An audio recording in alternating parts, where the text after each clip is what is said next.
12वां प्रकरण। ऋषि अष्टावक्र की ज्ञान चर्चा से प्रभावित होने के बाद उनके शिष्य राजा जनक ने निवेदन किया, कायकृत्या सह पूर्वं ततो वाग्विस्तरा सह अतचिंता सहस्तस्मादेवमेवाहमास्थितः। 1 गुरुवर, आपके उपदेश से मैंने पहले तो कायिक कर्म, शारीरिक श्रम जाल का त्याग कर दिया, फिर वाणी के जपादि अनुष्ठानों वाचक कर्म छोड़ा और इसके बाद मन के संकल्प विकल्प मानसिक कर्म रूप चिंतन आदि का परित्याग कर दिया। अब तो मैं केवल चैतन्य स्वरूप आत्मा का आश्रय लेकर उसी में स्थित हूँ। 1 प्रीत्यभावेन शब्दादेर्दृश्यत्वेन चात्मनः विक्षिपेकाग्रहृदये एवमेवाहमास्थितः। 2 अब शब्द स्पर्शादि के प्रति कोई मोह न होने और आत्मा के अदृश्य होने से हृदय सब प्रकार कर्तव्य भोक्तृत्व के विक्षेपों से रहित होकर एकाग्र हो गया है। अब मैं केवल चैतन्य स्वरूप आत्मा का आश्रय लेकर आत्मस्थ हूँ। 2 समाध्यासाद्य विक्षिप्तो व्यवहारः समाध्ये एवं विलोक्य नियमैवेवाहमास्थितः। 3 यदि मैं करता हूँ, मैं भोगता हूँ की प्रतीति से एकाग्रता में बाधा पहुँचती है, तो उसके निवारणार्थ ही समाधि आदि अनुष्ठानों की साधना आवश्यक होती है। किंतु अब मुझे साधना सिद्धि के बने नियमों के पालन की आवश्यकता ही नहीं। मैं तो अब केवल चैतन्य रूप आत्मा के आश्रय में स्थित हूँ।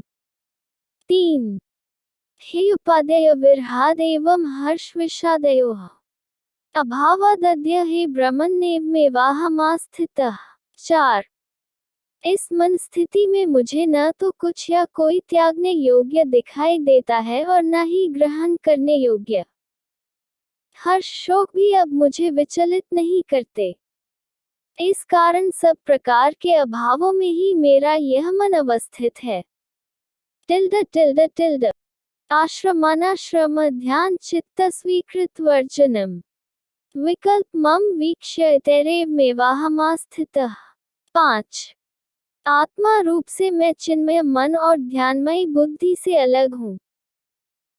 अतः संसारी वर्णाश्रम धर्म के नियम विधि निषेध मेरे लिए नहीं है। मैं तो सभी कर्मों का साक्षी मात्र रहता हूँ और अपने आत्म स्वरूप में ही स्थित रहता हूँ। 5 कुर्मानुष्ठानमज्ञानाद्यर्थवो परमस्तथा बुद्ध्वा सुम्यगिद तत्त्वमेवमेवाहमास्थितः। 6 संसारी कर्मानुष्ठान तभी तक अनिवार्य हैं, जब तक व्यक्ति को आत्मज्ञान नहीं होता। उसके त्याग का अनुष्ठान भी अज्ञानवश ही होता है। इस तत्व ज्ञान को यथार्थ रूप से जान लेने के बाद मैं आत्म स्वरूप में ही अधिष्ठित हूँ। 6 अवित्यम चिन्त्यमानपि चिन्तारूप भजत्यसो त्यक्त्वा तद्भावं तस्मादेवमेवाहमास्थितः। 7 चिंतन द्वारा ब्रह्म की प्राप्ति होने का विचार भी अज्ञानवश होता है। इससे आत्मा चिंताग्रस्त हो बंधन में पड़ जाती है।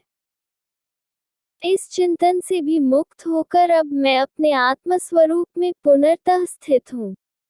7 एवमेव कृत्यन् स कृतार्थो भवेत् सो एवमेव स्वभावो यः स कृतार्थो भवेत् सो।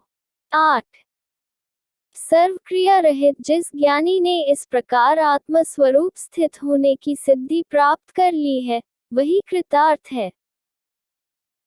जिसे स्वभाव से शुद्ध आत्म स्वरूप में स्थित रहने का ज्ञान हो गया है, उसके कृतार्थ होने में कोई संदेह नहीं।